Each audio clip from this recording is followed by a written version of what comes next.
Grupo Chamadas por Cristo, com a leitura do livro A Raiz da Rejeição, de Joyce Meyer. Continuação do capítulo 9. Desafio a começar a resistir a algumas das coisas às quais você tem se dobrado. Porque dobrar-se o faz infeliz, a menos que seja dobrar-se diante de Deus. Romanos 8,2 diz: Pois a lei do Espírito da vida, que está em Cristo Jesus, a lei do nosso novo ser, me libertou da lei do pecado e da morte. Estive meditando sobre este versículo por muitos anos antes de compreendê-lo. Você sabe o que diz Romanos 8,2? Se eu deixar sua opinião tornar-se lei para mim, então estarei vivendo debaixo da lei, do pecado e da morte. Isso é pecado para mim, porque não estou seguindo o Espírito. Pecado produz morte em mim. Não estou dizendo que vou cair prostrada e morrer, mas sofrerei as coisas relacionadas com a morte. Isso matará a minha alegria. O ladrão vem somente para roubar e matar e destruir. Mas Jesus disse: Eu vim para que vocês tenham e desfrutem da vida. João 10:10. A lei de Espírito da vida em Cristo me libertou da lei do pecado e da morte. Agora sou livre para seguir a direção do Espírito Santo. Ajudando alguém com raiz de rejeição. Se você é casado ou conhece alguém, tem um filho ou trabalha com alguém que tem raiz de rejeição, como pode ajudá-lo a encontrar a liberdade? Quando você ama a Deus, quer ajudar outros a sair da escravidão da raiz de rejeição. O que você pode fazer? Certamente, você não pode gastar toda a sua vida apenas andando nas pontas dos pés para não machucá-los, porque isso o colocaria em escravidão, mas você pode exortá-los, edificá-los e encorajá-los. Quando eles fizerem algo bom, não ignore isso, elogie-os, porque eles precisam de bastante encorajamento. Se fazem algo quase totalmente certo, com algum pequeno erro, não destaque o que fizeram de errado e nem ignore o que fizeram corretamente. À medida que você continua a encorajá-los, descobrirá que após um tempo eles não precisarão disso tão frequentemente. Se você tem autoridade sobre essa pessoa e tem de corrigi-la, use Gálatas 6:1 como orientação. Irmãos, se alguém é surpreendido numa conduta incorreta ou pecado de algum tipo, vocês, que são espirituais, que são responsivos e controlados pelo Espírito, devem corrigi-lo, restaurá-lo e reintegrá-lo, sem qualquer senso de superioridade e com toda a mansidão, permanecendo atentos a si mesmos, para que vocês também não sejam tentados. Não corrija com ar de superioridade. Faça-o com gentileza e humildade. Porque Deus tem me dado uma personalidade forte, me expresso de maneira bastante direta. Mas tenho aprendido a ser dócil, gentil e amável com as pessoas, que se assustam com o meu tipo de personalidade.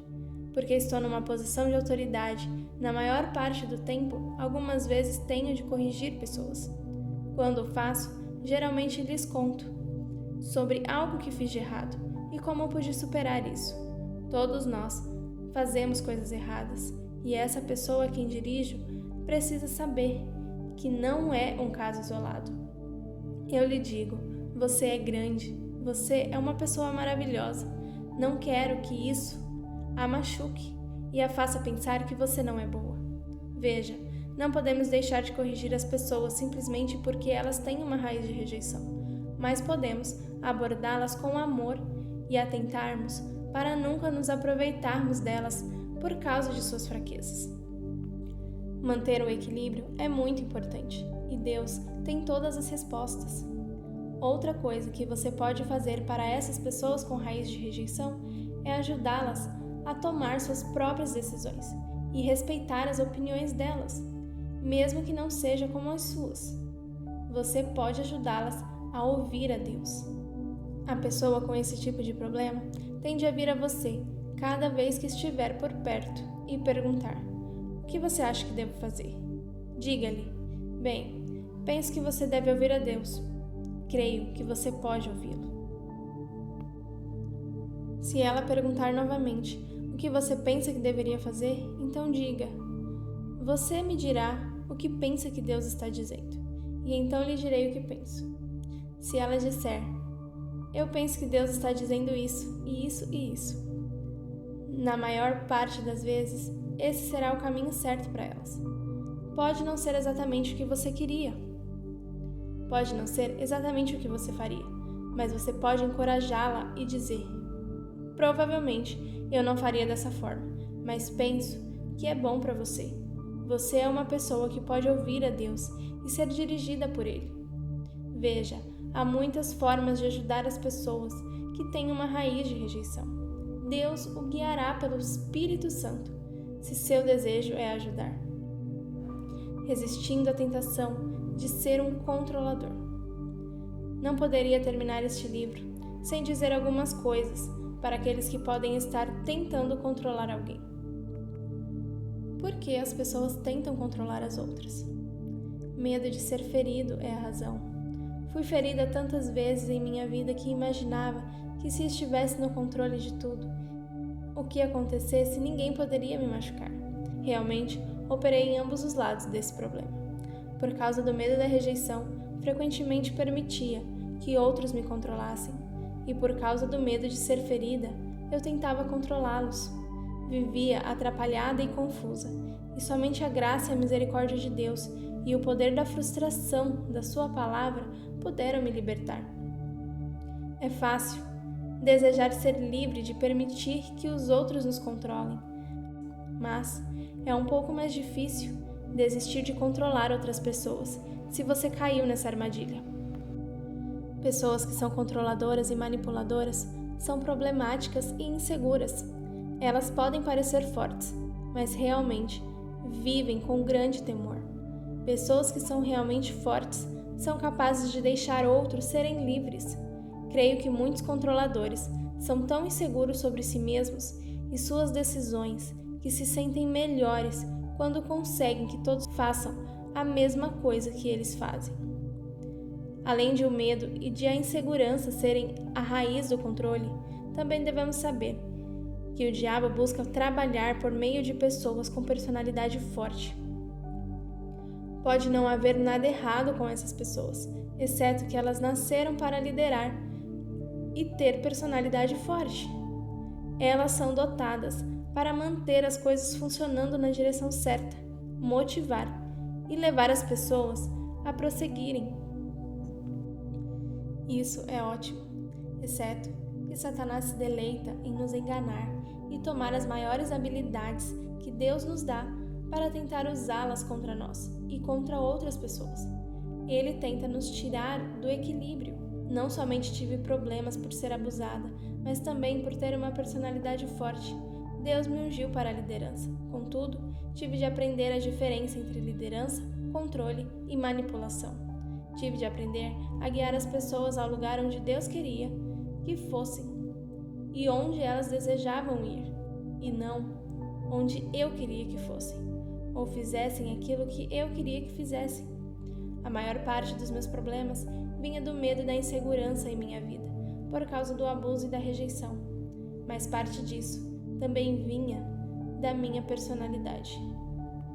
Controlar pessoas e tudo mais pode apenas ser um hábito ruim que precisa ser confrontado e quebrado. Seja qual for o caso, este hábito precisa ser tratado. Não é a vontade de Deus que as pessoas se controlem. Tive de aprender que isso era pecado e que de forma alguma agradava a Deus, que eu controlasse e manipulasse os outros ou os coagisse a fazer as coisas do meu modo. Se você tem caído em armadilha por permitir que esses espíritos controladores operem na sua vida, encorajo-o a começar imediatamente a libertar as pessoas e a resistir à tentação que esses espíritos trazem. Quando uma pessoa foi controlada ou é uma controladora, os espíritos envolvidos entrarão em batalha, mas seu desejo para operar na santidade nos caminhos de Deus prevalecerá. Resista ao diabo com a palavra, o nome e o sangue de Jesus. A palavra de Deus tem poder em si mesma e é uma espada de 2 gumes, com a qual combatemos o inimigo. O nome de Jesus tem todo o poder investido nele. No nome dele, oramos e fazemos nossa petição a Deus, o Pai, e firmemente resistimos ao inimigo. Há poder no sangue do Cordeiro. Pela fé, podemos aplicá-lo em nosso favor e nas situações que enfrentamos, e experimentaremos libertação.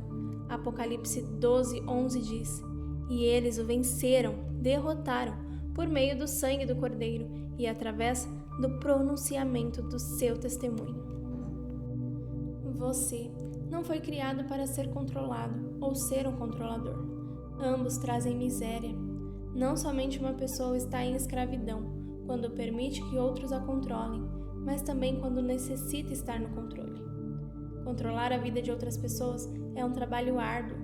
Sinto que tenho muito a fazer para cooperar com Deus em relação ao meu envolvimento com outras pessoas. Não quero interferir na vida de ninguém. Não quero me intrometer nas coisas dos outros. Tenho o suficiente para me preocupar comigo mesmo. Se algumas dessas áreas estão fora de equilíbrio em sua vida, precisam ser reconciliadas. Isso significa trazê-las de volta ao lugar em que deveriam estar antes que o engano de Satanás entrasse em cena.